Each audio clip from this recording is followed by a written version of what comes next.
Hello and welcome to Original Soundchat, where video game music is a work of art.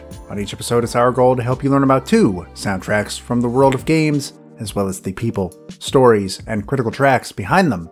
My name is Joe DeVader. And I'm Peter Spezia. We're brought to you by Anonymous Dinosaur and Rhymes with Asia. It's time to appreciate great OSTs and the games they come from without getting too bogged down in music theory. Joe, what are this week's games? Up first is 1996's The Neverhood, a bizarre claymation point-and-click adventure with an even more bizarre soundtrack. Following that is the paper-thin rapping rhythm adventure of a dog trying to win over the affections of a flower through flow. 1996's PaRappa the Rapper. Oh yes, it is an unusual installment of Original Soundchat this week. Certainly a theme being unique and weird art styles, but I'd say just games in general. Yeah. But of course, they also happen to be 1996 games. Not planned. Yeah, neither of us, I didn't realize that until last night when I was looking at the outline. But I think we definitely paired these games together because they do have notable soundtracks, but they're also very bizarre games. Anyway, Joe, how are you doing this week? I am stressed. By the time you hear another episode of Original Soundchat after this, I will be done with school. Potentially, I will technically mostly be done with school by the time we record another episode of Original Soundchat, but not technically. But yeah, I'm speeding to a finish line. How about you? I'm doing okay. I'm doing work for local television stations, oddly enough. That's how strapped they apparently are in these COVID-19 times, but don't tell anyone. Yeah, so it's an odd time, but hopefully things are just around the corner soon. Before we get talking about our 2 games this week, let's talk about some composer follow-up news. The composers we've talked about in the past on the show, they're still doing work. They're still doing things, making moves, making headlines. And let's talk about some of those. We mentioned last week about Doom Eternal and Mick Gordon, possibly there being a fallout. Well, creative director Marty Stratton took to Reddit and tried to dispel in a very long Reddit post. If you have the time, go ahead and read it. Trying to dispel what's going on from his vantage point, from the company's vantage point, what's going on with Doom and the soundtrack and all that. It's a whole lot of, I think, both sides doing each other wrong here, but this side essentially bringing up the point that possibly Mick Gordon may have bit off more than he could chew, which is a little tough to read, you think. Just give the man the time. But yeah, it's a long post. If that interests you, go ahead and check that out. Yeah, kind of just seems like, I don't think it was anybody's fault per se, but just a bad situation all around. Oh well. Meanwhile, Bear McCreary, going all the way back to episode 1, was nominated for a 2019 TV Composer of the Year award at the ASCAP Composer's Choice Awards. I know he's done a lot of TV shows lately. I don't think he does a lot of games nowadays. Yeah, I think God of War was the last big one. Most of the time I see him tweet, it's about a TV show that he's scoring. True. And I think recently it's wrapping up Agents of S.H.I.E.L.D. He did that Jason Momoa show, the C show. Yeah. Mm-hmm. Those are the only ones that are popping up off the top of my head, but I'm pretty sure he's done a couple more since as well. He's doing work. It's really, really impressive. Speaking of doing work, Akira Yamaoka, we mentioned for the Silent Hill 2 famous horror composer, and he is apparently working on The Medium, which is a next-gen psychological horror game from Bloober Team. What a developer team name that is. But this was highlighted during the first look Xbox Series X gameplay video reel that popped up this past week. So Akira Yamaoka and Bloober Team working on The Medium. Double-edged sword, because I love Akira Yamaoka, and Bloober Team has made good games in the past. They did Layers of Fear. Oh, okay, yeah. Most recently, they made Blair Witch, which was not good. So, Blair Witch kind of has a problem where it feels like a game that they made, and then they got the Blair Witch license, and just sort of tacked it on. So, hopefully, they seem to do a little bit better with original stuff, so I'm hoping. I'll buy it. Bloober Team has made good horror games in the past.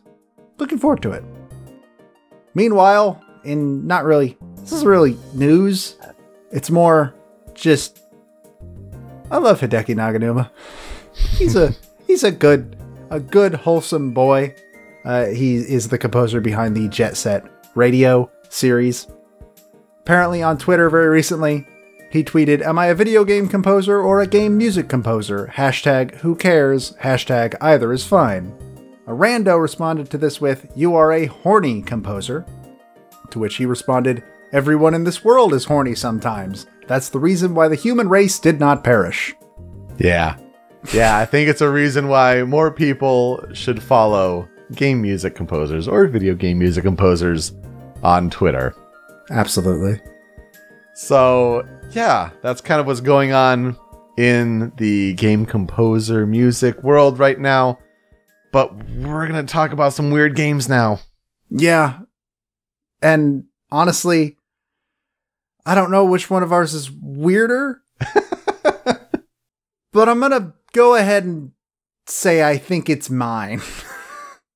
But by a very, very low margin. So I'm going to start talking about the Neverhood. Or, as it's sometimes called, the Neverhood Chronicles. So the Neverhood was originally released for PC on October 31st, 1996 in North America. Halloween.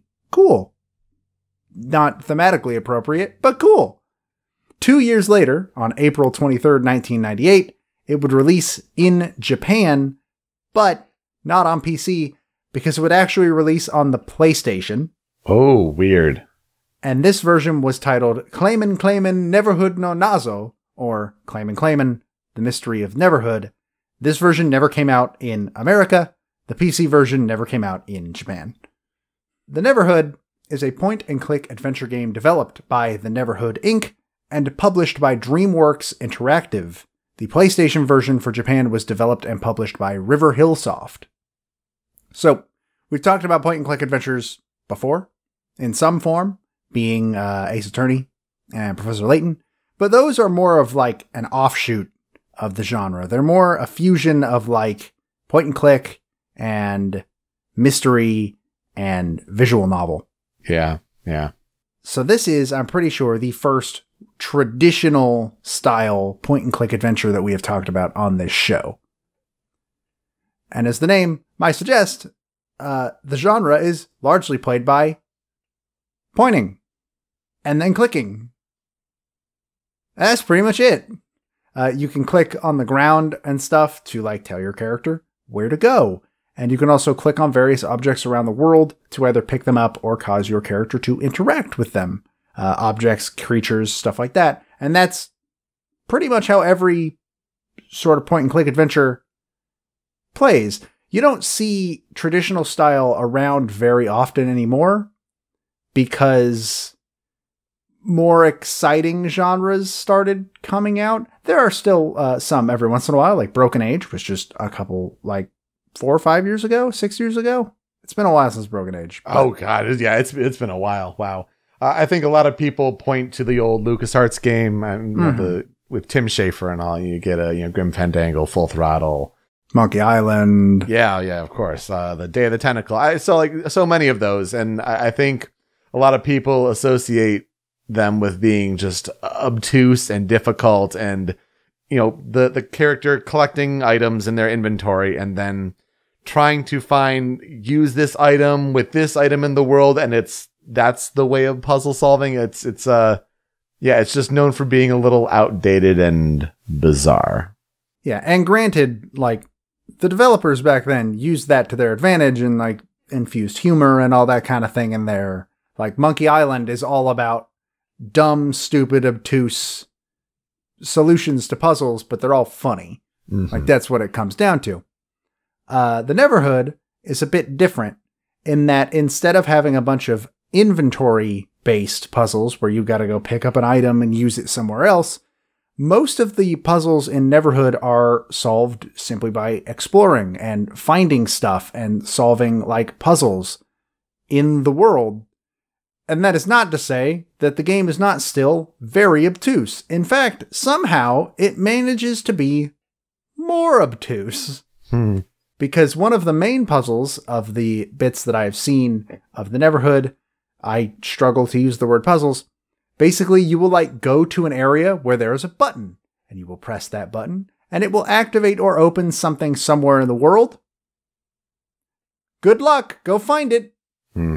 Does not show you what it does, it just did something. And if you press that button again, it will undo that thing.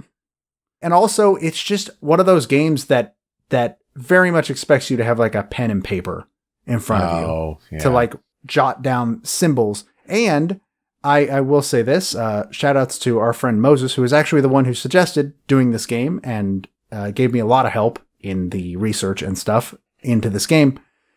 He mentioned that when he was a kid, sometimes he would go replay, and at one point his save got screwed up, and he went back and started over and realized that all the symbols he had written down were now wrong because it randomizes them.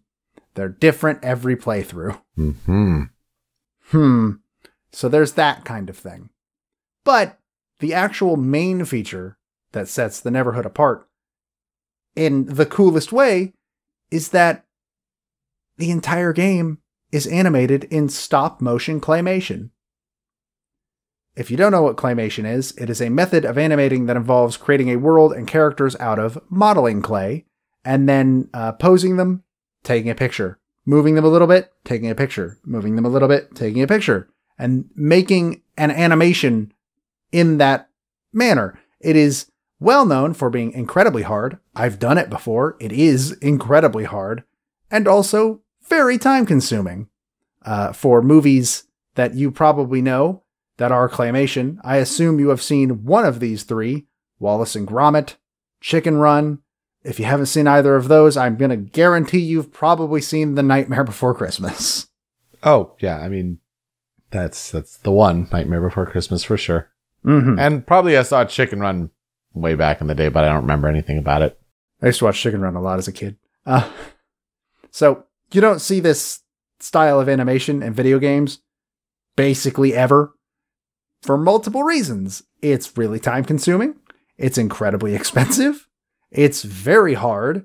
And for bigger productions, it's just not worth it over traditional sprites or 3D, where those are more flexible. If you need to change something about a character and you're doing claymation, now you have to remake the model and redo every single animation. But if you're working with a 3D model, all you gotta do is add the thing to the model. The animations are still there, as long as you don't edit the skeleton. So that kind of thing. Nevertheless, it is still very cool when claymation shows up in video games. There's also a very famous fighting game called Clay Fighter that was on the 64. It's apparently not very good, but it was entirely claymation, and it's remembered because of that. I have some nostalgia for that one. That was interesting. I don't think I ever played it. I've just heard that it's iffy. I don't know. So, the story of the Neverhood follows a strange creature named Clayman, who just wakes up in a room one day. And then he pulls a lever, and a giant hammer above his door comes down, and he pulls it again, and the hammer comes down again, and he pulls it again, and the hammer breaks down his door. And then he just starts walking around his house and finds some notes from a guy named Willie. And then just explores the world outside, which is called the Neverhood. That's pretty much it. Eventually, a plot does develop, because, things do happen. But the basic premise of the game is you're kind of just walking around this clay world. When you leave a building, it goes into a first-person view, and you walk through this little clay village that's been built. It's very cool looking, honestly. And honestly, the Neverhood itself is a bizarre and seemingly deserted land floating above a void, where very little life appears to reside. The only life outside of Clayman and Willie and a couple other characters seems to be these big crab-like creatures called weasels that are very scary and have like Godzilla roars. It's weird. The whole world is pretty much laid out like a fever dream. The whole game is pretty much laid out like a fever dream. Everything operates by this bizarre Looney Tunes logic. You go to open a door you're not supposed to open, and a boxing glove on a spring pops out of it and punches you in the face. Nothing honestly makes sense. It all just sort of comes together in this really weird identity, but like, it kind of works. Like, it has a lot of charm to it. And that is not to say that there was nothing in the Neverhood, or that it has nothing fleshed out, because the game has what I heard referred to as, quote, Bible-sized lore. Famously, all of the game's lore is presented in a giant text dump that is written on the wall of a massively long hallway called the Hall of Records, which is a hallway that is covered in text that takes actual, real-world several minutes to walk through. And every single sentence on the wall can be read in detail. And in the stream VOD I was watching, I watched Vinny from Vinesauce play a good chunk of this game. He took 10 minutes to get through that hallway because you have to go all the way to the end, pick something up, and then you have to go all the way back. And you have to do that or you cannot finish the game. It is the biggest troll I've ever seen. It is just 10 minutes of walking. Somebody in his chat was like, hey, I found a video of somebody reading the entire wall. It is 2.5 hours long. Jeez. Like, whew. So, that's fun. But other than that, this is where I'm going to ask, do you have any experience with the Neverhood? I'm going to keep it real simple for you. Our friend Moses is the only person I have ever heard talk about the Neverhood. So if you're listening, any listener out there, and you're like, I don't know anything about this video game. Cool. I'm joining the club. I had never heard about it until when we first started the show. Moses came to me and was like, hey, you should do the Neverhood. It's got a really good soundtrack, and I'm sure you've never listened to it. And I was like, you're correct. I'll think about it. A year later, Vinny posted his highlight reel of playing through the whole thing. And I was like, yeah, this is kind of funny. And I heard some of the music and I was like, all right, yeah, this soundtrack's honestly really good. I think I'm going to go ahead and smack it down onto the schedule. And then I went to Moses and was like, hey, I know nothing about this game or its soundtrack. Please help me figure this out. And that is pretty much my whole experience with the Neverhood. Yeah, you threw it down on the schedule and here we are. Pretty much. That's about how it went. After hearing like 2 songs, I was like, yeah, I should give this a look. And Moses suggested it like a year ago. And we do genuinely want people to like message us and be like, you should do this soundtrack that you haven't talked about.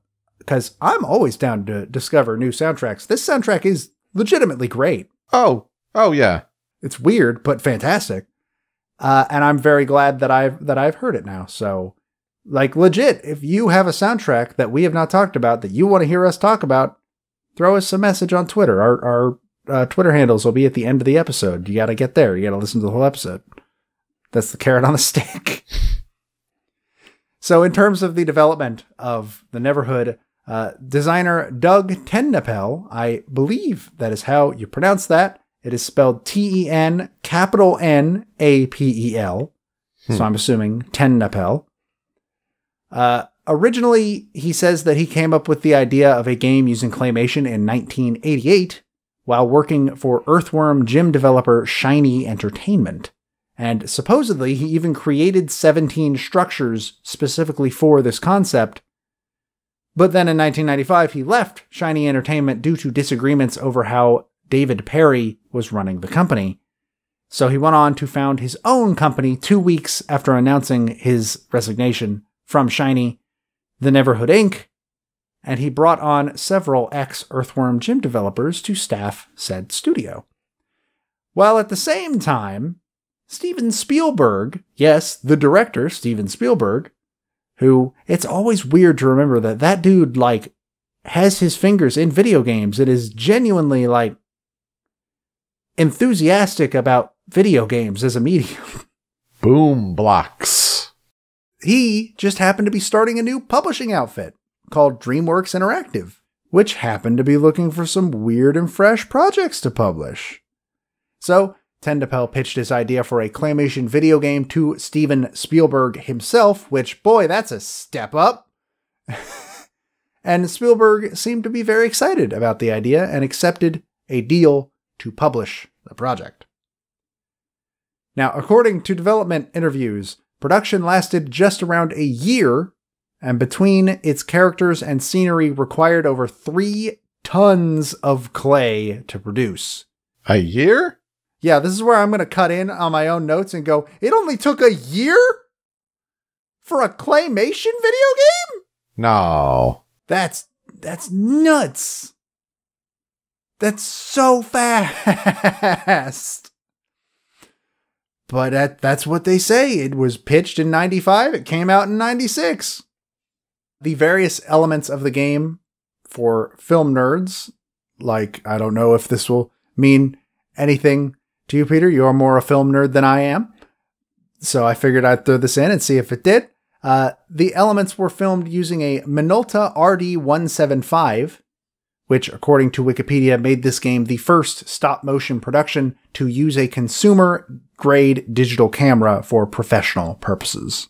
Heard of the brand name, but did not know that tasty bit of trivia. I also did not know that. What a weird place to find that. Mm-hmm. The Neverhood was first shown at E3 1996, and at that time it was using the title, The Neverhood, A Curious Wad of Clay Finds His Soul. Clay spelled with a K. The Japanese PlayStation version includes some minor changes over the PC version, mainly that the loading times were longer, which appears to just be a theme when it comes to PS1 ports.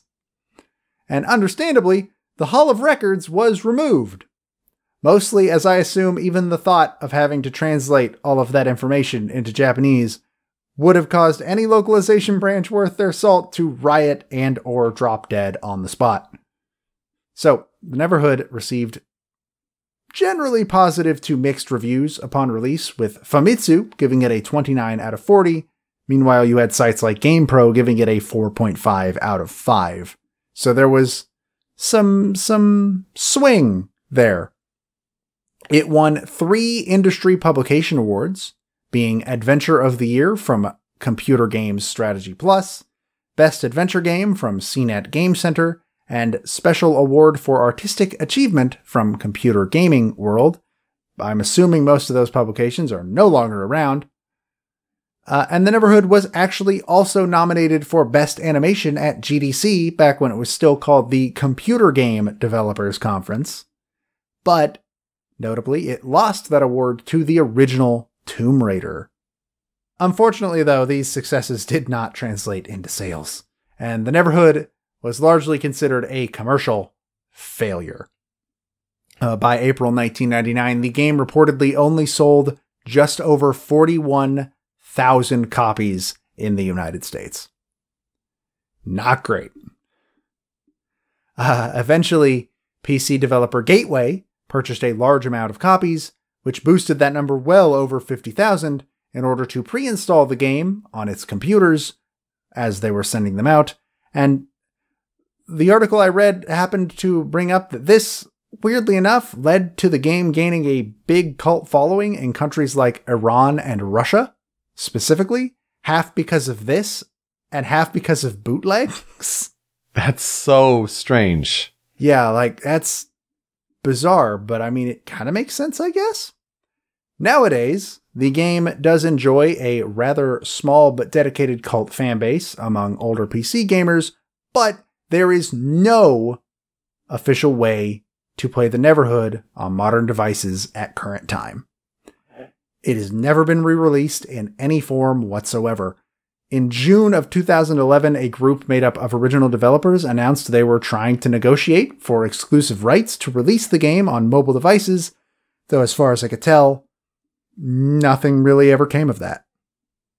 The only way it can actually currently be played is with a copy and the use of the software ScumVM, which is a virtual machine that can be used to play older PC games. It was mainly made to play like old LucasArts PC games and stuff like that. And that's pretty much the only way to play it. You can't play it regularly anymore. It's never been re-released. I don't know who owns the rights, but whoever does has done nothing with it. A sequel was actually produced in 1998 called Skull Monkeys and released on the PlayStation. But unlike the first game, it's a platformer instead of being a point-and-click adventure, which is kind of weird. Still claymation, though.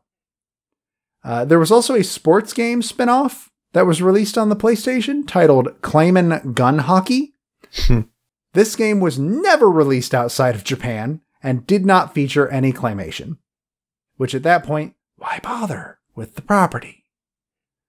In 1999, Neverhood Inc. released a PS1 fighting game called Boombots that featured Clayman as a secret character. But, as with Neverhood, both Boombots and Skull Monkeys were also commercial failures, and in 1999, Neverhood Inc. shut its doors. Though, Neverhood has kinda lived on, in a weird way. In 2007, the newly formed animation house Frederator Films announced that one of their first projects would actually be a claymation feature film based on the Neverhood, with Ten Napel on board as a writer. But this film was cancelled as they failed to acquire any funding. And then, in March 2013, Ten Napel launched a Kickstarter for a new claymation adventure game that would not be a sequel to the Neverhood, but would instead be a spiritual successor. This game, called Armacrog, released in September of 2015 on PC, PS4, Wii U, and Xbox One. Armacrog was not super well received. Its lowest Metacritic score is a 50, and its highest is a 61. So, didn't do great. I feel like I've heard the name before, I just never knew it was associated with the Neverhood. Yeah, I don't think I did either. I feel like I have also heard the name, but never played it. Probably never will. So, I've mentioned a couple of times that the soundtrack of this game is absolutely fantastic and also weird. That soundtrack was done by Terry Scott Taylor. So Terry Scott Taylor was born May 24th, 1950, possibly in Los Angeles? Can't really tell. Wikipedia lists that as his origin, but does not say he was born there. So I don't know. It does mention that he is currently based in San Jose, California, so, he is once again one of those times where he's not a video game composer. He's from the other parts of the music world. Mainly, he's just a musician. He's a professional musician. He also may be one of the oldest musicians we've covered on this show. He might be, because he's like in his 70s.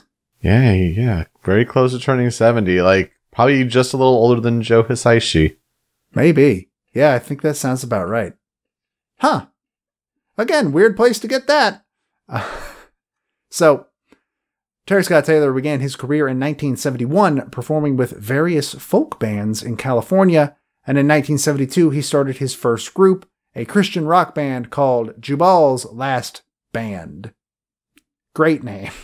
And then in 1975, Jubal's Last Band auditioned for a couple of Christian record labels because they were a Christian rock band, and they bumped into another band that was just called Jubal.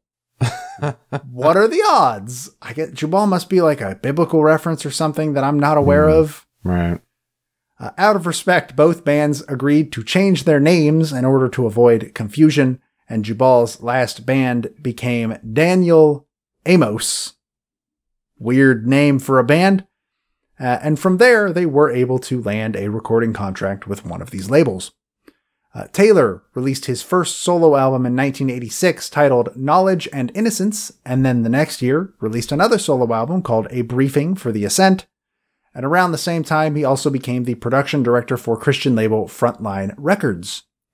And then in 1990, he teamed up with numerous other rock artists, Christian and non-Christian alike, to form an alt-country/roots musical supergroup called Lost Dogs, which, while that was meant to be a one-time thing apparently, it just sort of gained a lot of momentum, and they are apparently still touring and releasing music to this day. Why do I think like a Metal Gear Solid 5 thing, like, we are Lost Dogs? Now I do too. Want that game, Kojima. So, obviously in 96, he worked on the Neverhood. After working with Tendapel on the Neverhood Inc. games, because he did all 3 of them, he would work with him once again to compose the soundtrack to a cartoon that Tendapel was producing for Nickelodeon called Cat Scratch. Not familiar with that one, personally. I am familiar with the next one, being he would also, at some point, a couple years later, adapt the children's song Bingo into the opening theme for the Cartoon Network show Camp Lazlo. That's a name, wow. The fact that that show is connected to this game does not surprise me, even slightly. Taylor is seemingly still active in the music world as a producer and musician. He's still doing stuff. In fact, his discography, like I said, he doesn't work on video games. It's pretty much been kept to Neverhood Inc. stuff, being the Neverhood, Skull Monkeys, and Boombots, but he did come back and do the music for Armacrog. So he kept in contact with Tentapel all the way up to like 2015. So, hey. Some little historical development research for the soundtrack. Shockingly, this game did have an official release for its soundtrack. In the form of the album Imaginarium Songs from the Neverhood, which released in 2004, it is a 2-disc collection that includes not just music from the Neverhood, but also from Skull Monkeys and Boombots. It spans 77 tracks, 43 of them are from the Neverhood. When asked to make the music for the Neverhood, Tendapel says that he specifically used the phrase clay-like when describing what he wanted from Taylor, and I don't know what that means, but I can tell you that's what he got. I mean, he certainly got a style of music, but I would not describe it as clay-like, because that's not how one describes music. Yeah, I don't know what that means, and yet at the same time, though, I don't know. He's right. I don't know. I don't know. The soundtrack also features what are referred to as what Wikipedia called Muppet-like vocals, which checks out. But it also describes some of it as featuring, quote, clunky banjos and percussion that often sounds like it's simply falling out of its storage box. Which I don't know if like, it's accurate, but is that a burn? Or is that just like, I don't know how else to describe this? Basically what I'm saying is, this soundtrack is really weird. This is possibly the weirdest soundtrack I have yet to talk about on this show. I don't think anything can top this, not for a while. And honestly, I really like it. It's really good. So let's jump in to those 5 critical tracks. Let's start with critical track number 1, Clayman Shuffle.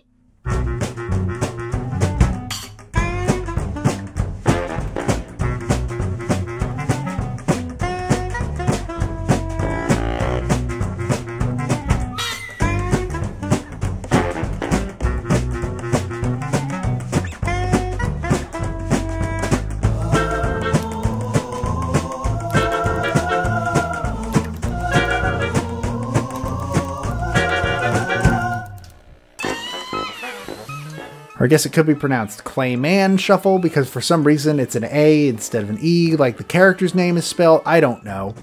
This is the opening or title screen song for the game. And like, look, when I say this game is entirely in claymation, I mean it is entirely in claymation. The menus and title screen are made of clay. And this song plays over a bizarre title screen that just looks alive and is growing little structures as you watch it. And it's just really charming and really cool to look at. And both the song and the graphics that you're looking at really seem to be trying very hard to convey just how weird the experience you're about to have is going to be. And it does a really good job at it, to be honest. Also, shouts out to what sounds like a bass clarinet. I think so, maybe. I don't know. I mean, it's not a bassoon. It doesn't have that, like, double reedy sound. But, yeah, an odd instrument. And it's like, it sounds like actual recorded instruments, which is nice. It's a nice change of pace. It's definitely not MIDI or anything like that. So, yeah, kudos. Yeah, as far as I can tell, the entire soundtrack is live instruments. I don't hear anything that really sounds too, like, crazy like a MIDI. So if they are MIDIs, they're really good MIDIs. Yeah, right. But for 1996, I mean, that's really, really good. And I guess, PC would have been really the only place to make that happen. Not a console at the time, but that's true. But yeah, I think I'm really impressed just overall by like the quality of music for the time. And speaking of the quality of music for the time, let's jump to critical track number 2, Clayman's theme.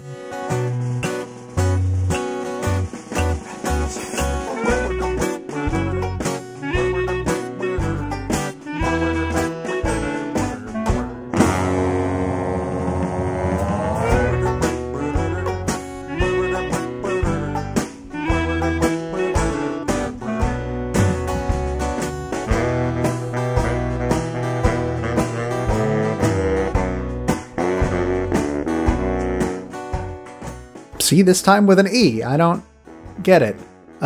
This is the first song that you hear in the entire game as Clayman wakes up and begins to walk around his home.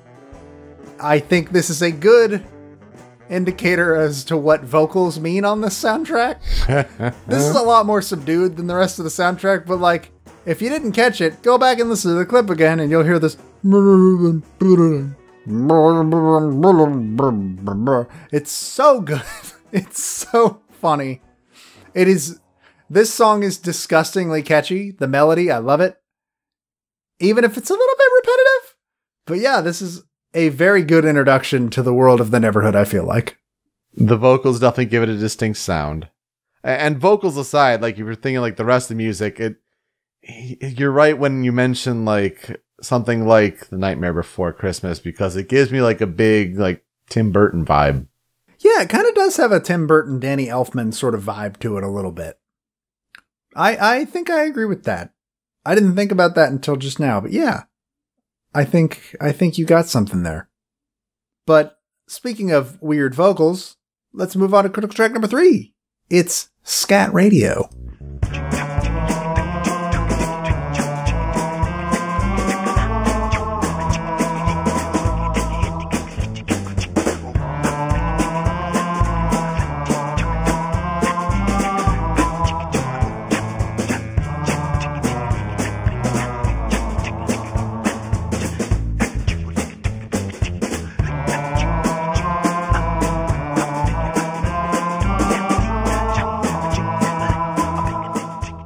This apparently plays throughout the final area of the game, Clog's Castle. It is a good indicator that you are very close to the end of the game when you hear it, so I am told. It has a very kind of ominous feeling to it, because, I mean, you're walking around a castle, and you're near the end of the game, you're going to face the antagonist. But it also kind of just keeps the same energy as the rest of the soundtrack because of the... Would you call it beatboxing? I don't know, just like the... Yeah, like... Yeah. I guess it's scat, that's why it's called Scat Radio, but like... It's like attempted hi-hats with your mouth. The thing that gets me the most is that there is a drum track. Yeah. Like, there's also already a drum track? Maybe it's just like, yeah, doing weird things with your mouth. I don't know. Yeah, I don't think I would have guessed that this is, final level music. But it definitely has, you're right, that ominous vibe to it. So, yeah. Critical track number 4, I think, is among my favorites. I don't think it's my number one favorite, but I really, really like it. It is The Battle of Robot Bill.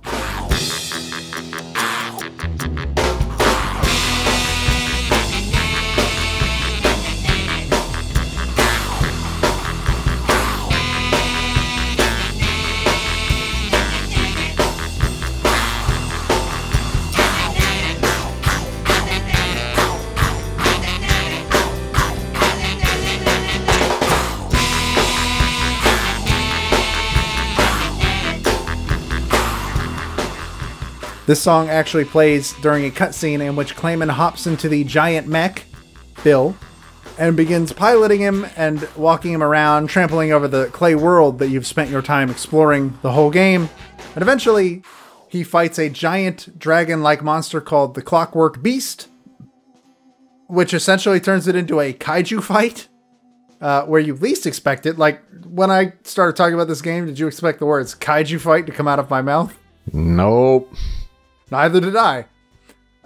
This music is very high energy and very hammy, but I really like it. And again, more weird vocals. Yeah. Almost kazoo-like. Yeah, it's like they're trying to make the sound of a kazoo. I love it. This soundtrack has so much charm to it, and it's unlike anything I've ever heard, to be perfectly honest. I'm a big fan of the saxophone backing. It's got good rock energy to it. But my favorite song on the soundtrack, though, is critical track number 5, the Neverhood theme.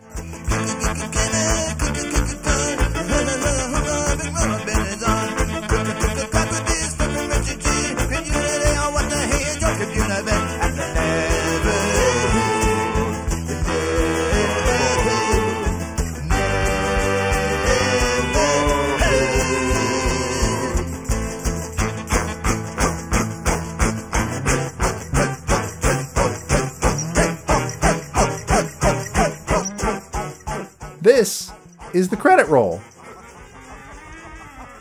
And this song is what I would refer to as chaos. This song is just chaos. Moses described this song to me as being sung by a man who is slowly having a psychotic breakdown throughout the song. Which is semi-accurate. He does sound like he is slowly losing his mind the further on he gets.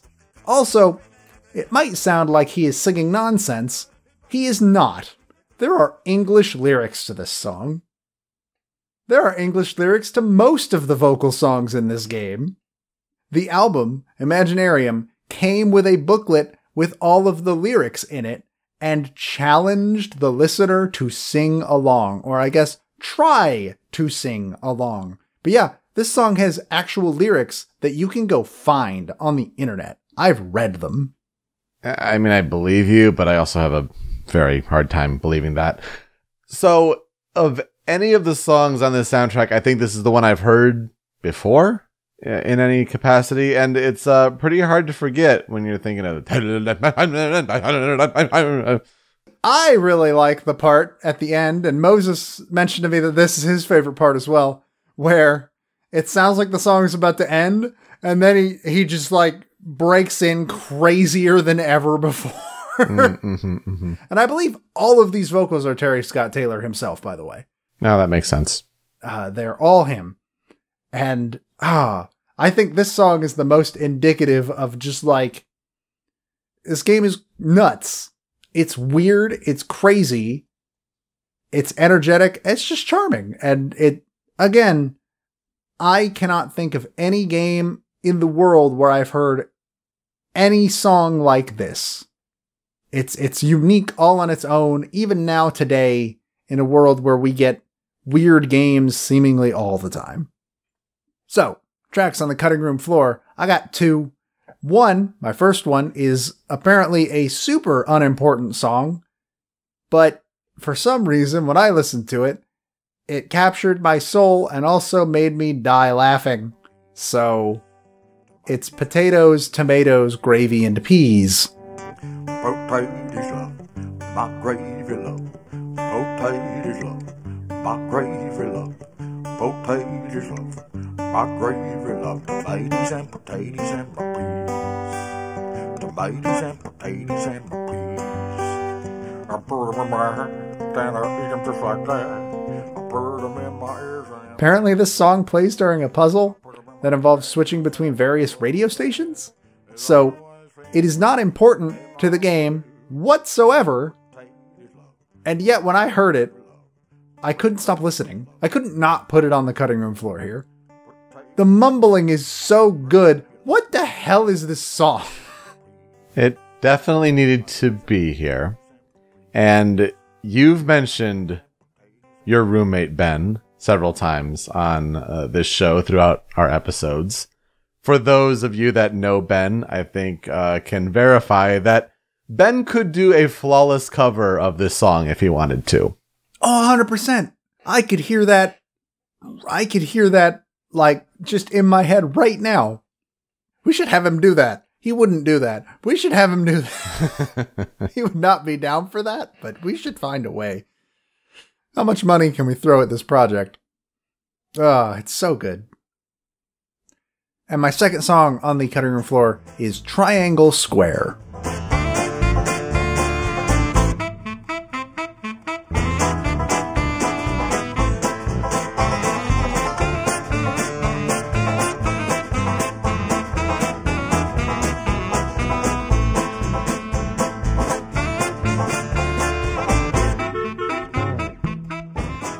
This song apparently plays during a section that involves teleporters, specifically a pink teleporter, I think.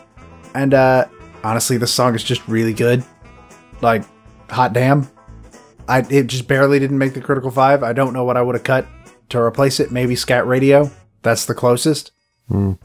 But this song's really good. Like a really cool jazz piece. Banjos!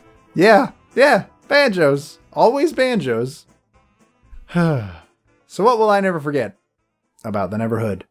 I mean, I know nothing about the game outside of the little I've seen. It definitely does not look like my thing. I'm not usually a fan of slow-paced point-and-click adventures, but I think this is a game that I'm really glad exists, even if it's not something I personally would play. I think you're right in bringing the soundtrack to the show.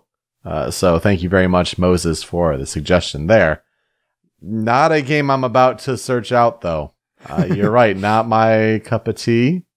Yeah, maybe check out Vinny. Check out Vine Sauce Vinny. But yeah, I'm glad to have listened to this music, but yeah, not about to dive into that world. Yeah, maybe one day if it gets re-released on PS4, I'll go through it with a guide. But that doesn't seem like it's going to happen at any point, which is a shame.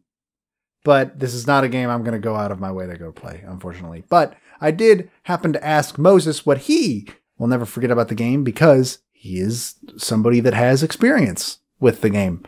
He said, quote, "The cutscenes left possibly the biggest impression on me. Long or short, the cutscenes are when the animators got to be the most creative with this game, throwing in comedy, action, even a tiny bit of drama. There's not a large amount of dialogue in this game, but I still remember during Willie's story when he talks about Hoborg." That last sentence probably makes no sense to you. It barely makes sense to me. I only have enough information that it sort of does. But again, thank you, Moses, for bringing this to my attention. This is not a soundtrack I had ever heard, and I love it now. So, for our transition, we like to highlight a fan cover or fan remix, whether it be from YouTube or OC Remix, what have you. Moses actually sent this one to me because he said there aren't very many remixes of the Neverhood music on YouTube.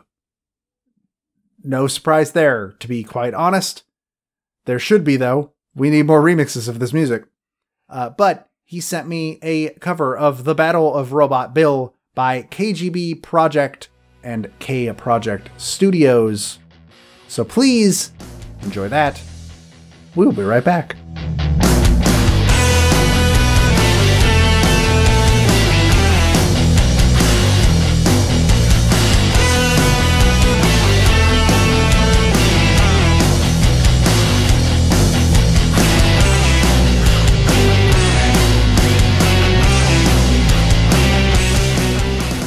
Yeah, wow. That really rocks. I still kind of wish it were Ben talking about gravy and peas and things like that. Anyway, let's talk about PaRappa the Rapper. And we go from claymation to an art style that Paper Mario may have been inspired by. Not gonna lie. PaRappa the Rapper was released in Japan on PlayStation on December 6th, 1996. Apparently, this was the same release day in Japan as Crash Bandicoot. Europe saw the game PaRappa the Rapper on September 26th, 1997, while North America got the game on November 17th, 1997. Eventually, a port to PSP arrived nearly 10 years to the date in basically every region. Specifically, in North America, the release date was July 17th, 2007. Another 10 years passed, and the game was remastered for PlayStation 4, releasing worldwide on April 4th, 2017. PaRappa the Rapper was developed by Nana Onsha and published by Sony Computer Entertainment at the time in 1996. Eventually, for the PSP port and the PS4 remaster, SIE Japan Studio and Epix worked on the development. PaRappa the Rapper is a rhythm-based music game, in that there is a sequence of button presses that will be presented to the player, and the player will have to press them in time with a moving PaRappa head. Like the main character, his head moves along and you have to press the buttons at the right time. This uses the face buttons on the PlayStation, so with the cross, the square, the triangle, and the circle, colored in their respective colors, but also a yellow L1 button and a dark blue R1 button. And this is generally recognized as the first game of its kind. PaRappa the Rapper established this rhythm music genre, apparently, or at least it's noted as such, I guess, throughout gaming history. So when you look at games like Guitar Hero and Rock Band, I gotta give a shout out to PaRappa for setting the foundation there. So during the gameplay of PaRappa the Rapper, you have a U rappin' meter, and that's not a YOU, it's a letter U rappin' meter to determine the player's performance. Basically, you have this like master, this teacher that you're rapping alongside, and they present this phrase that PaRappa, the player, has to then repeat.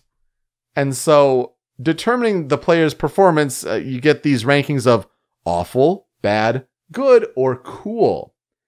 By consistently staying on beat, the players will stay in the good ranking area. But if the player performs a bad line, the lower ranking under it will start to flash. And if the player performs badly twice in a row, the ranking drops, dropping to bad and then followed by awful. To regain a higher ranking, the player must play well twice in a row to move up a rank. So to clear a stage, the player must have a good ranking by the end of the song.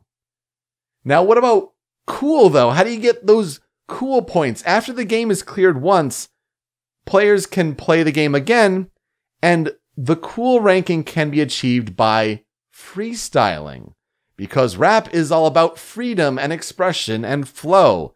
And so you can get cool ranks by freestyling well. And when you end the stage with a cool rank, you can get like a special level ending. And when you do this on all stages, this unlocks a bonus mode with a couple of the characters in the game. What is the plot of PaRappa the Rapper? So the player takes on the role of PaRappa Rappa, who is a paper-thin, and I literally paper-thin, rapping dog who is trying to win the heart of a flower-like girl named Sunny Funny. No relation to Doug Funny there. While also hanging out with PaRappa's other friends, PJ Barry and Catty Cat. However, PaRappa is intimidated by the presence of Joe Chin, who is a rich, superhero-like narcissistic dog who goes overboard in his attempts to woo and impress Sunny. So when PaRappa realizes that he needs to be a hero to impress Sunny, PaRappa learns to fight at a kung fu dojo. And when the need arises, he takes a driver's education course to get his license. However, disaster strikes when on the day that he gets his license, on the first day of driving, PaRappa gets into an accident and totals his dad's car. How will PaRappa win over Sunny's heart now? What adventures will he go on? And what does PaRappa do when times get tough? Joe, what are your experiences with PaRappa the Rapper? I have played PaRappa the Rapper. While I think the animation style and graphic style is very aesthetically pleasing and great, I think the world of PaRappa the Rapper is fantastic. I think the characters are great. The music is fantastic. Playing the game is boring. That's a good way to put it.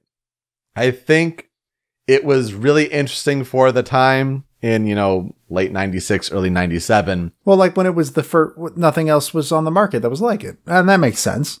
Yeah. It's established a new genre, and that's excellent. But, oh man, this game does not age well. And I'll put it as someone who, I could have emulated the original game, but I'm like, you know what? I'm going to do some gosh darn research, and I'm going to try to play this game all the way through. I'll plunk down $15 for the PS4 remaster. Don't do that. Kids, don't pay $15 for this game. If you want to find it on sale, absolutely go for it and kind of see a glimpse in gaming history, especially if you are a fan of music rhythm games like I am. But the game's a little rough. The game's way dated. And also, in parts of the remaster version, the game is broken. The game does not work properly. Like, oops, sorry. Which seems to be a thing in this series and releasing it anywhere outside of the PS1. I played it on the PSP and had basically no problems. It didn't fix the game, but I mean, I didn't really have any issues playing it there. When I went to play the spiritual sequel, or I guess it's technically in the same series, but not a sequel, Jammer Lammy, I went to play that on PS3, unplayable. Yeah. So much input lag, completely unplayable. It's a game that does not account for input lag, to the point where you have to only go based on visuals. You can't go on sound alone. It makes it difficult. And then even then, some stages are actually broken, and you have to press the inputs before they actually get there. It's tough. It's real tough, but there is an aesthetic that's very pleasing in a way, because parts are also heavily dated. But I think it's the music that really sells it, and that's why we're bringing it to the show. If we're talking about weird games and weird style of games, I think PaRappa is a good counterpoint to something like the Neverhood. Mm-hmm. So, development began in 1994, which was just after the PlayStation was announced, and lasted for about 2.5 years. The goal was to create a game about rapping and creating actual gameplay with a scoring system based around a rap performance. So because this was a brand new genre with rhythm music, you also had the aspect that a musician was leading the development team as his first game project instead of a well-established game developer. It was pretty unknown to executives as well as the development team at the time if this project was actually a game, or if it was just a new kind of an interactive multimedia experience. I think now you can ask, what's the difference? But back then, when video games, especially on consoles, were still kind of finding their footing and a new genre was created, I think the question at the time may have been a little fair. I think now when interactive media can basically be anything and the definition of games really has grown, that's not so much of a question anymore. And like, that is such a gamble to take. How did he get funding if they were like, we don't even know if this is a game? Like, is this a game? What are we doing here? Like, and they must have trusted that guy a lot. Well, we'll get to that shortly. I first need to point out, though, that the character designs were made by the American artist and animator Rodney Greenblatt, who is apparently popular in Japan. He also provides the vocals for the Jet Baby theme. That's at the beginning of the game. Noting that initially, PaRappa was proposed to be a shrimp instead of a dog. So we almost had a rapping shrimp. Huh. Okay. The style for this game is that it's 2D paper characters in a 3D world. Like I mentioned before, it kind of sounds like, it sounds like Paper Mario. Kind of got established here. In fact, PaRappa is a variant of the Japanese word for paper thin, supposedly. But we do have to remember that the 3D graphics at the time were PlayStation level 3D graphics. So this is at a time when the idea of cutscenes wasn't really an established thing yet. The environments for a 3D PlayStation game still look a little rough and obviously low resolution as well. Plus you have the whole thing with this game where, especially when you look back on it with modern eyes, the writing is questionable. It has its own style for sure, but I think a language barrier is certainly in place. See, the lyrics for the songs, as well as the dialogue, were primarily written in Japanese by producer and designer Masaya Matsuura. And then they were translated by rapper Ryu Watabe, apparently on the fly, while freestyling. And this was like live recorded, and they only did some dubbing later.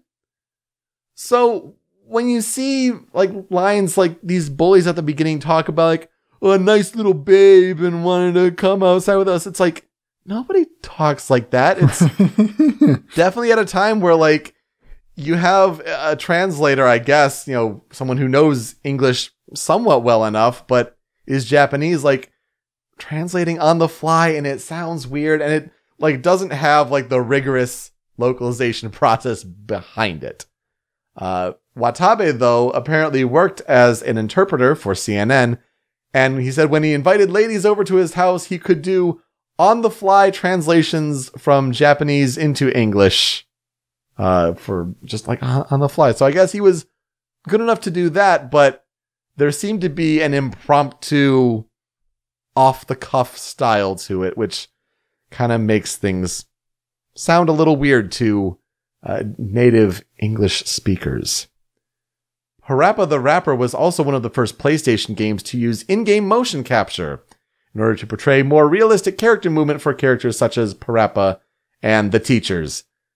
Don't know how good that motion capture really is, but I guess that's something notable.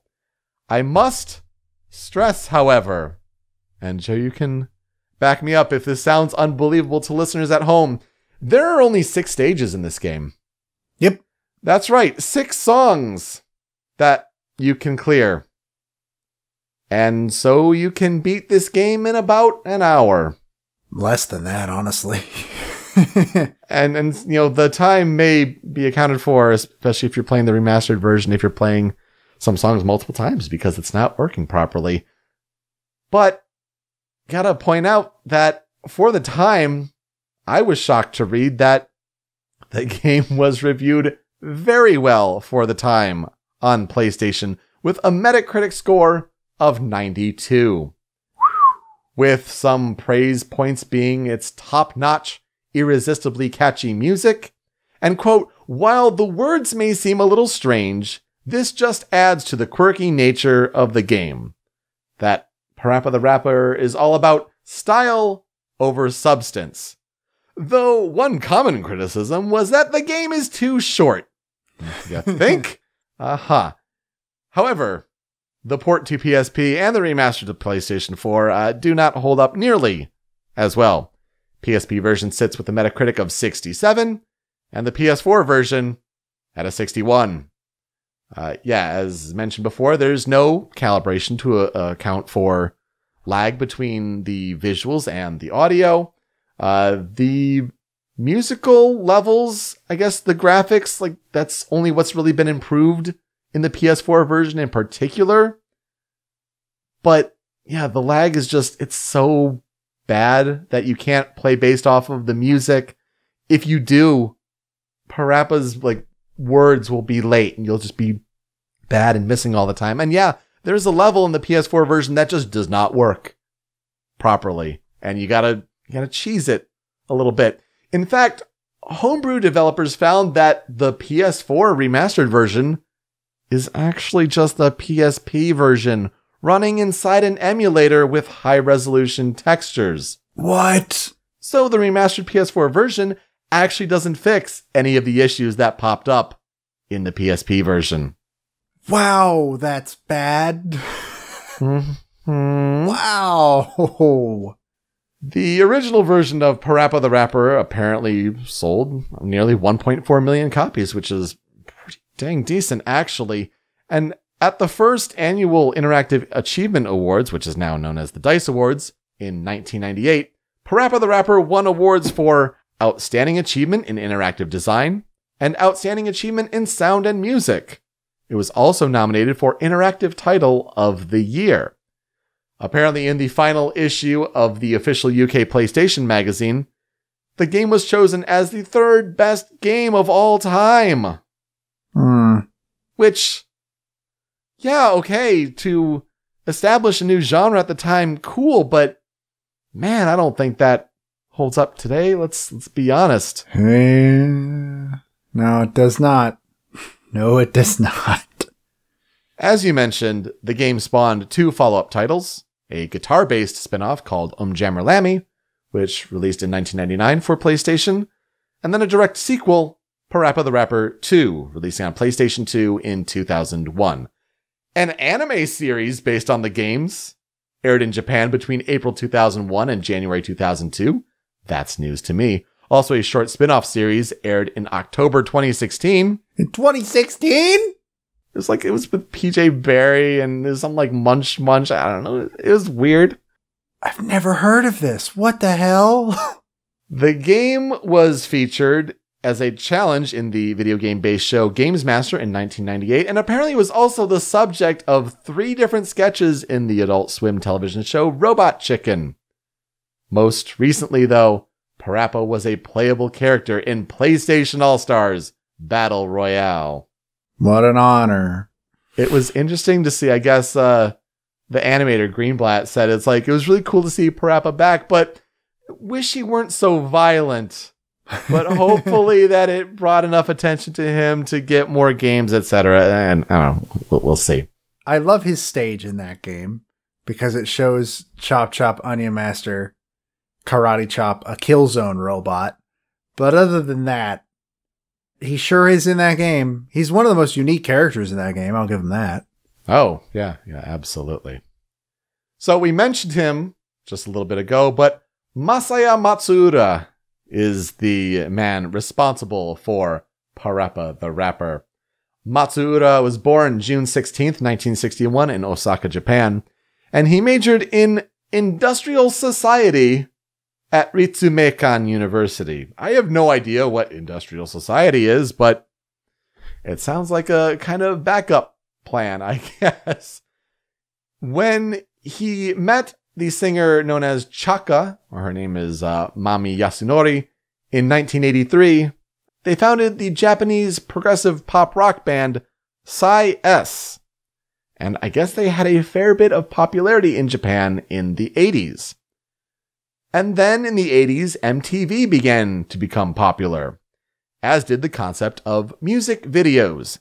putting visuals to the music. Now, Matsuura didn't want to be on camera, and so you also had at this time the rise of visuals through other means like interactive multimedia and computer graphics. And so through these, Matsuura found a new way to express himself and also not be in those music videos. In 1993, Matsuura became the first Japanese musician to release a CD-ROM. It was an interactive experience called The Seven Colors, Legend of Sai-S City, and it won the Multimedia Grand Prix Award that year in Japan. And then he came across this idea of an interactive music video game. And he said, yeah, I can do something like that. And so began the project of PaRappa the Rapper. He was the producer and designer and composer on this game, and he founded the video game company Nanaonsha to get this project going. Upon the release of the game and finding it to be relatively successful, he said, quote, "It was the fact that players had recognized my work as an actual game that became a driver for me to enter into the gaming industry." He realized, nope, making games is really fun. Then he disbanded Sai-S at the end of 1996 there. So no more music, focusing on games because of PaRappa. Though the music/rhythm games that came out after PaRappa, he says, quote, "Fundamentally, I welcomed them, but there was one thing I was skeptical about, and that is the standpoint where expression and music are meant to be free. And this is being underrated or ignored. I believe that the freedom of expression is something that leads to satisfaction." Basically, he was concerned that the games that came after, it was all about how do you get the perfect score? Like, how do you stick to the instructions that the game is giving you to get that maximum score? And that doesn't lead to the expression that PaRappa on multiple playthroughs could do with the freestyle rapping and the cool mode and things like that. In 2003, Matsuura, together with Nanaonsha, they were responsible for the production of the audio portion of Sony's third-generation robotic dog toy, Aibo. This included the music and the sound effects. In 2004, he was awarded the First Penguin Award by the International Game Developers Association, or IGDA, for his innovative contributions to the video game industry. However, most recently, in 2017, he tried to fund Project Rap Rabbit through Kickstarter. This was a collaboration between him and Keiichi Yano, who is known for producing Gitaru Man. Unfortunately, they did not raise enough funds, and this was unsuccessful. Matsuura is also the first and only Japanese emeritus member of the advisory board for the Game Developers Conference in the United States. So, another tie to GDC there. Masaya Matsuura is known for producing and composing for PaRappa the Rapper 1 and 2, also for Jammer Lammy, which came after PaRappa but before PaRappa 2, and also the games Vib Ribbon and Vib Ripple. So I hear that name Vib Ribbon thrown around sometimes in rhythm circles. Had no idea it was Matsuura. Yeah, I also didn't know that it was connected to... I mean, I guess that makes sense in retrospect, but I was also not aware of that. When it comes to the music and producing it for PaRappa the Rapper, Matsuura says that, quote, "There were artists who created DJ-type songs, so I was able to have them assist me with this. Actually, the demo backtracks that I initially created were all samples of existing songs. However, we could not use these in the game due to licensing, so I rewrote all the songs into originals while maintaining the concept of each tune." The game's soundtrack is actually really interesting for the PlayStation era in that they're made using samplers rather than MIDI synthesizers, which were common at the time. So as a result, I think it just sounds much better than other PS1 games at the time. But also, I think the shorter game time and the shorter time playing music allowed for, the CD-ROM space to be used and taken up by this kind of music. Apparently, the voice of PaRappa is performed by Dread Fox, That's with one D and two X's. And overall, the idea behind PaRappa, Matsuura says, quote, "So when I decided to make PaRappa, I wanted to make something that puts a smile on everyone's face. And this concept was shared by many of the staff." So what does a soundtrack about a paper-thin rapping dog joyously longing for the affections of a flower in a game that's all its own in creating the music rhythm genre? What does that sound like? Let's get to the 5 critical tracks, and we have to start with Chop Chop Master Onion's rap. Kick, punch, it's all in the mind. If you wanna test me, I'm sure you'll find the things I'll teach ya. Be sure to beat ya. Nevertheless, you'll get a lesson from teacher. Now kick, Kick, punch, punch, chop, chop, block. block, Once more now, kick, kick, punch, punch, chop, chop, and block. block. Don't get cocky, it's gonna get rocky. We're gonna move down to the next jockey. Now top. Chop Chop Master Onion is played by Ryu Watabe, who also, in addition to translating all of this seemingly into English, somehow, also provides the voice of Joe Chin. Interesting. So this is the song for the first stage. Stage 1 of 6, where PaRappa needs to learn karate from Ryu Watabe in order to become a hero.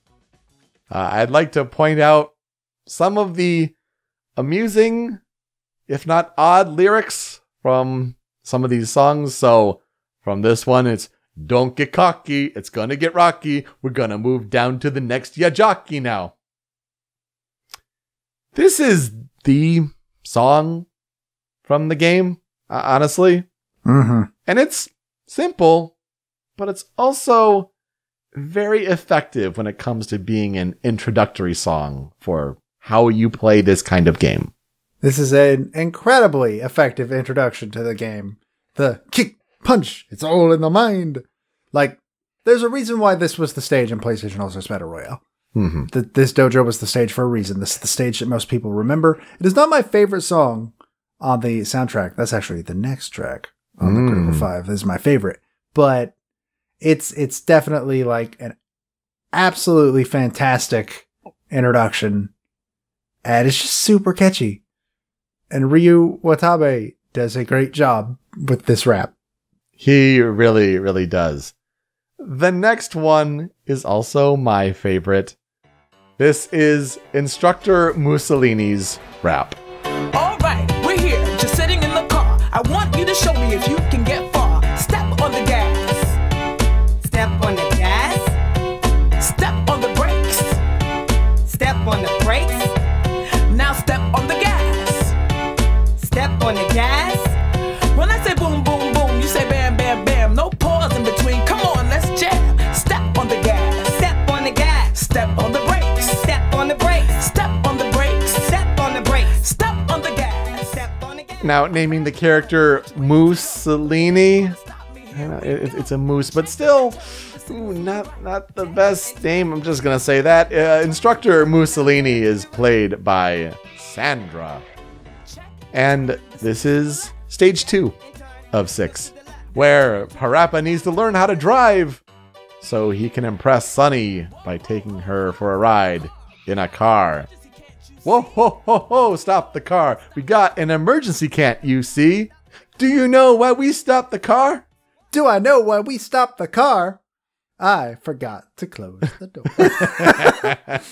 What kind of driving instructor are you that you forgot to close the car door? Check and turn and signals to the left. The ragtime piano riff is a classic. I mean, even if you've seen the Mega 64 PaRappa video, like it's such an iconic little riff. Just another classic song. And yeah, our favorite. If you know someone who's learning how to drive, play this song for them and maybe they'll learn. We've got a friend learning how to drive right now. We should send this to her. When I worked at summer camp, when we had to drive around like younger staffers that were not accustomed to either me or Ben's brand of personality yet, this is the song that would always be played first on the car speakers every time without fail. And they would always give the same exact look of, what the hell are we listening to? They're like, we're learning how to drive, kid. I love this song so much. It's so good. Step on the gas, step on the brakes. Number 3 on the Critical 5, we go to stage 3. This is Prince Fleaswallow's rap. I'm working in the flea market so early. I've been working here since my mama was a baby. Just because the rhythm is slow, that don't mean that you can't flow. In the rain or in the snow, In the rain or in the snow. got the funky flow. Got the funky flow. In the rain or in the snow, In the rain or in the snow. got the funky flow. Got the funky flow. All you ever need is to be nice and friendly. All you ever need is to be nice and friendly.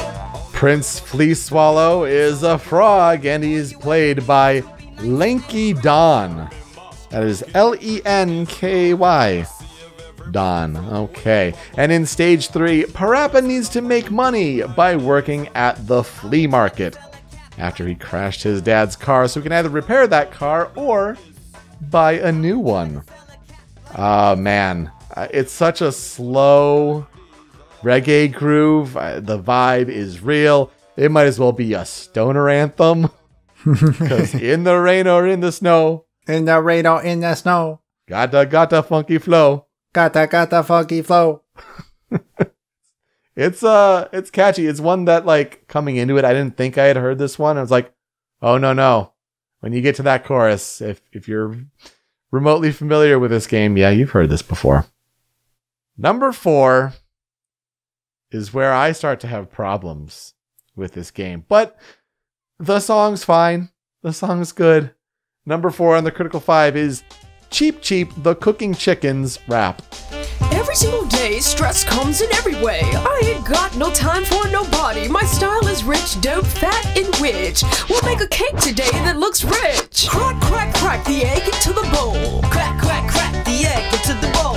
M-I-X the flour into the bowl. M-I-X the flour into the bowl. Crack, crack, crack the egg into the bowl. Crack, crack, crack the egg into the bowl. M-I-X the flour into the bowl. M-I-X the flour into the bowl. Baking a cake, yes, means you gotta try. Cheap Cheap is played by Michelle Burks, and she has a bit of an English accent. So this is stage 4 of 6, and PaRappa has to make a cake for Sonny's birthday party after the one that he bought with the last of his money fell and it's ruined. So he's got to make a cake. Got to make a seafood cake?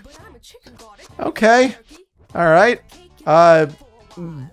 So Cheap Cheap has a couple weird lyrics here. One coming right in the intro there, as you heard in the clip.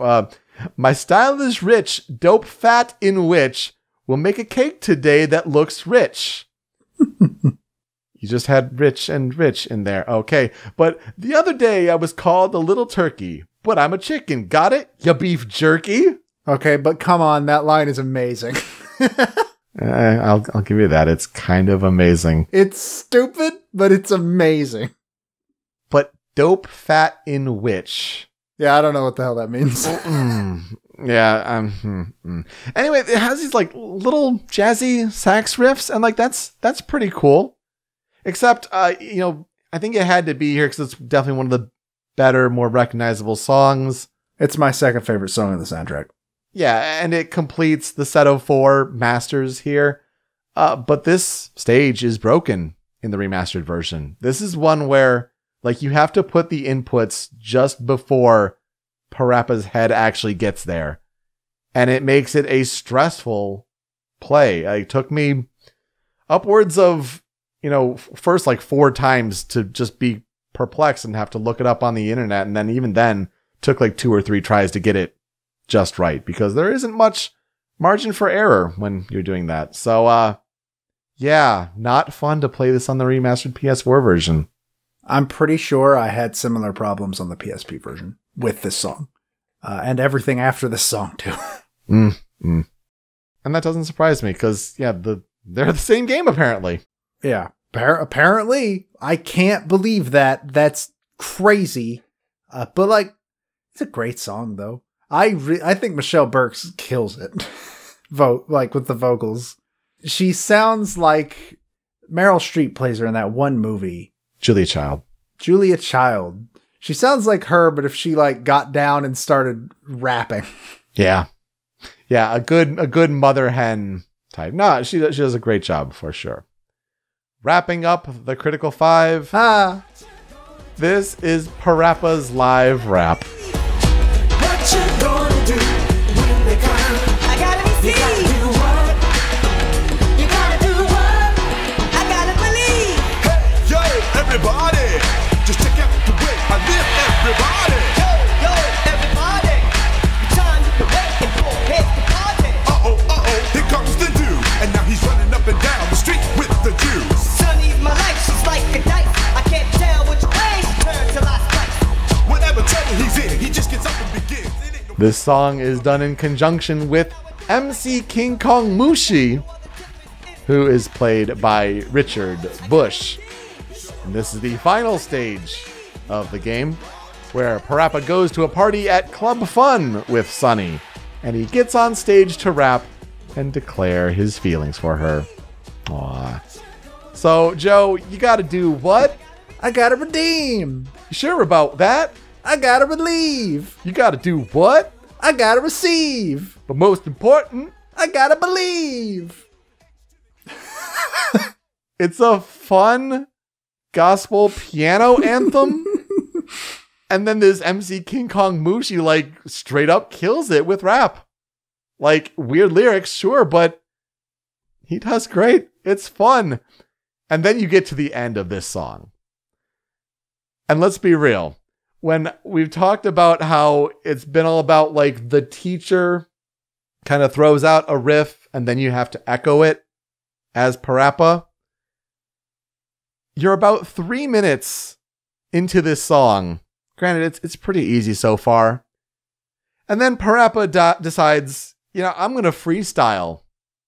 And you have to keep up with PaRappa's freestyle, knowing that on the next line of the freestyle you have to, like, basically memorize it. I don't know how to describe this, but instead of the call and response, it's just call, or response. And you have to, like, be on top of it, or else you're going to flame out after 3 minutes. It's miserable. I put the game down. I may eventually watch a YouTube video to try and memorize it on my own, but I'm not going through multiple listens. Song's great. Song's awesome, but man, what a sour way to end a game like that. Yeah, I remember having a lot of problems with it. I did eventually finish it. I don't remember how many attempts it took me, but I did eventually finish this game. Yeah, no, I'm not going to blame you. That's fair. Dropping the game at that point, I remember it being very frustrating on PSP. But the songs are great, and it mostly continues in the cutting room floor here. I have two. My first one is All Masters Rap. Ribbit, I can't hold it. Last toilet with me up, me already sold it. In the rain or in the snow, I got the funky flow, but now I really got to go. In the rain or in the snow, you got that funky flow, but now you really gotta go. The toilet over there will bring you luck, so give up, I got no time to spare. So you may have noticed that I skipped stage 5. And we've kind of spoiled the gist of the story, I guess. But let's continue here with stage 5. What happens between making the seafood cake and then going on a date at this club fun and confessing your feelings for Sunny? So PaRappa eats a lot of the birthday cake, the seafood cake, at Sunny's party. And he's driving Sunny home in his car. Or I guess it's his dad's car, the car that he bought his dad. I don't know. Anyway, the car needs gas, but PaRappa also really needs to poop. I'm not kidding. As he said, the tank is on empty, but he's feeling all full. And he's making these weird grimacing faces, and Sonny says, wow, he looks so manly. Oh, I forgot about that. It's so weird. Gets to the gas station, and there's a line at the bathroom. And it's comprised entirely of the 4 masters that he has rapped with so far. So, I need to go just as bad as you. What I had this morning, I don't even want to say to you. Kick, punch, turn, and chop the door. He goes through and is trying to duel each of his teachers to move up in line in the bathroom so he can poop. It's a weird level. It's a weird game. I had to include it just to round out the stages. It's beats of some organ riffs. It's fine. It's good. It just kind of wraps up all 6 songs that are in this game, I guess, that you can rap along to. Meanwhile, the other one on the cutting room floor. This is Funny Love. Oh yes, we can fly almost anywhere to a special place we can find just you and I. We can do it. Just keep your eyes up on the prize. So the vocals to this song are by Dread Fox, who does all of the PaRappa rapping sections. So it's like PaRappa is singing this cheesy 90s R&B love ballad with lyrics like, wish you knew just how very much that I care for you. And though things aren't always what they seem, it's just you and me, my friend and me. When this song pops up in the game, it's super weird, it's super long, it's super played out. It's this extended scene where it has no dialogue in it except for just the song, and it's all about getting Sonny's dad's approval, and he's tapping his watch and bring her home on time, PaRappa.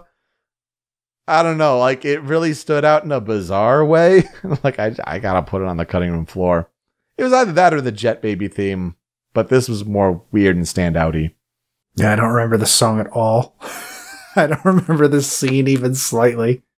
So, what will I never forget about PaRappa the Rapper? I actually kind of hate this game. I'm not gonna lie. It was a really sour experience actually playing it and having parts be broken. Look, I super appreciate what it did for rhythm games that I love, honestly, but it definitely has a charm and aesthetic to it. There's a nostalgia factor here, as long as people can recognize that the game does not hold up well today. Great soundtrack, fun, classic songs.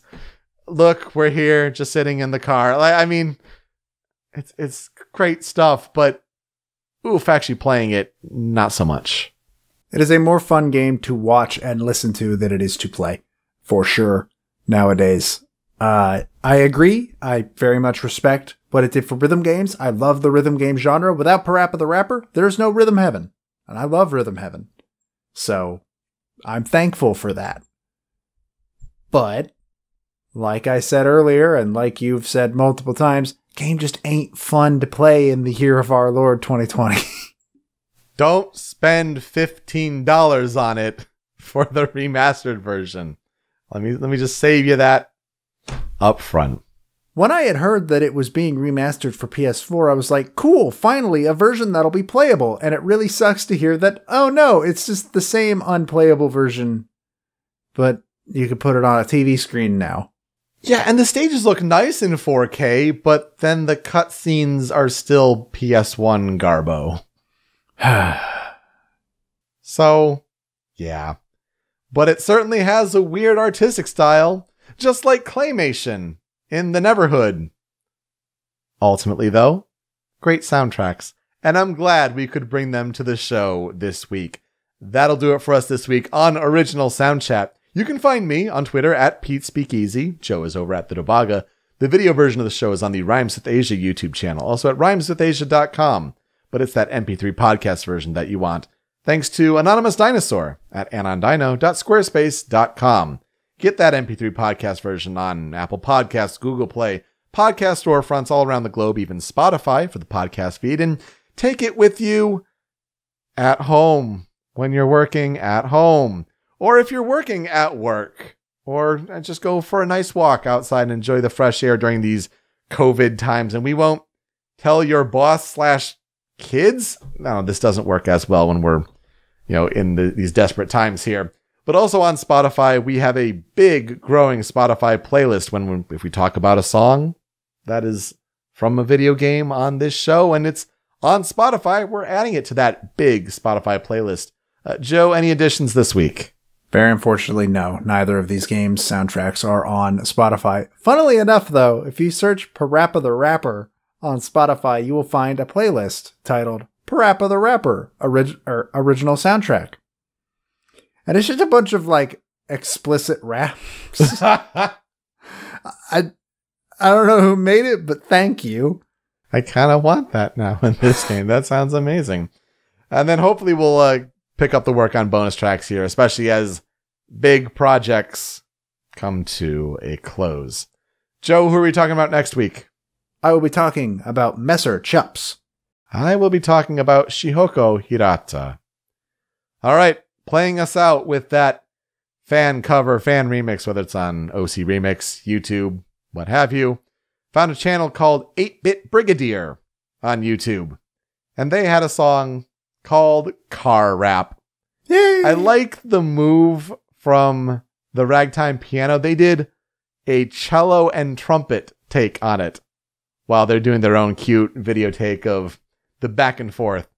But it was a really fun version of Instructor Mussolini's rap. Thank you so much for listening this week on Original Soundchat. We'll see you next time. Take care.